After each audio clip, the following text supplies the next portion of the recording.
Hi friends, இன்றைக்கி வந்து 3வது சனி. அதனால் நம்ம வீட்டில் வந்து இன்றைக்கி பாசிப்பருப்பு போட்டு வெல்லம் பொங்கல் தான் பெருமாள் ரொம்ப பிடிக்கும். அவருக்கு பிடிச்ச வெல்லம் பொங்கல் செய்கிறேன். நம்ம வீட்டில் வந்து ஃபஸ்ட்டு சனிக்கு வந்து சாமி கும்பிட்டோம். இது வந்து 3வது சனிக்கு வந்து நம்ம எப்போயுமே சாமி கும்பிடுவோம். அதனால் 3வது சனிக்கு வந்து நம்ம வெல்லம் பொங்கல் தான் இன்றைக்கி வந்து சாமிக்கு வந்து செஞ்சிட்ருக்கேன். பெருமாளுக்கு ரொம்ப பிடிக்கும் வெல்லம் பொங்கல். பாசிப்பருப்பு ஏலக்கெல்லாம் போட்டு நல்லா கம்மன்னு வாசனையோடு இருக்குது. நெய் ஊற்றணும். நெய்யில் முந்திரி, திராட்சை, ஏலக்காய்லாம் போட்டு நல்லா வதக்கி போட்டிருக்கேன்.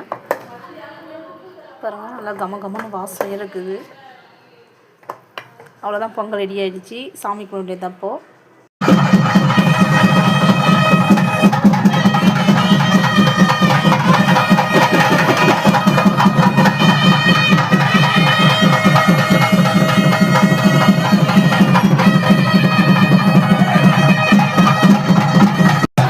எல்லாரும் இருந்து சேரை வழிபட்டுட்டு மங்கள ஆரத்தை முடிஞ்சோட சுவாமி வெளில வரும்.